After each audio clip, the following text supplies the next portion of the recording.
Hörmətli abituriyentlər, bugün ilk dərsimizə başlayırıq. İlk dərsimiz Azərbaycanda ibtidai icma cəmiyyətidir. İbtidai icma cəmiyyəti bildiyimiz kimi bir neçə dövrlərə bölünür. Daş dövrü, tunç dövrü və dəmir dövrü. Daş dövrün özü də bir neçə dövrə bölünür. Qədim daş dövrü paleolit, orta daş dövrü meziolit və yeni daş dövrü neolit.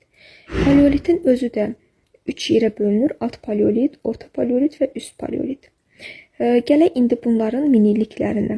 Qədim daş dövrü paleolit 1,5 milyon il əvvəldən 12-ci minilliyə qədər davam edibdir. Orta daş dövrü meziolit 12-ci minillikdən 8-ci minilliyə qədər davam edibdir.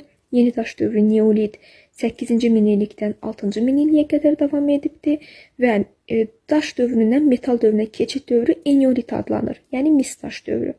Eneolit dövrü isə eradan əvvəl 6-cı minillikdən 4-cü minilliyə qədər davam etmişdir.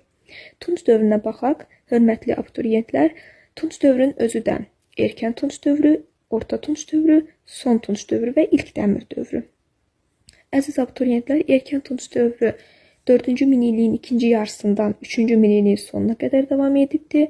Orta tunç dövrü 3-cü minilliyin sonundan 2-ci minilliyin ortalarına qədər davam edibdir və son tunç dövrü, son tunç erkən dəmir dövrü isə 2-ci minilliyin ortalarından 1-ci minilliyə qədər davam edibdir.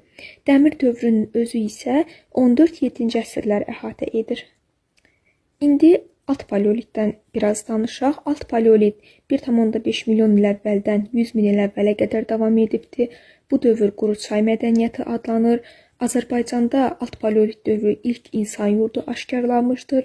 Bacarıqlı insan yaranmışdır, təbii od yaradılmışdır, 700 min il əvvələ aid ocaq izlər tapılmışdır və alt paleolitin ən əsas tapıntılarından biri olan 18-22 yaşlı qadına aid alt çənə sümüyü olub. Bu alt çənə sümüyü Azıq mağarasından tapılmışdır. Orta paleolit. Orta paleolit 100 min il bundan əvvəldən 35 min il əvvələ qədər davam edibdir. Bu dövr Neandertal insan yaranıbdır. Mustiye mədəniyyəti dövrü adlanır.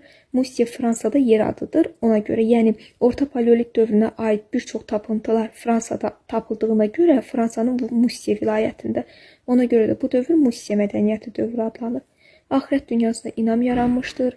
Vulkanik şüşədən iti uclu silahlar düzəldilmişdir və süni od yaranmışdır bu dövrdə. Daha sonra üst paleolitə gələk. Üst paleolit ağıllı insan olan Homo sapiens yarandı. Eradan əvvəl 35-12-ci minillikləri əhatə edir. Bu dövr qəbilə icması yarandı, ana xaqanlığı yarandı, iqlim mülayimləşmişdi, səsli nitq yaranmışdı. Bu dövr ana xaqanlığı dövrü adlanır. Niyə məhz ana xaqanlığı dövrü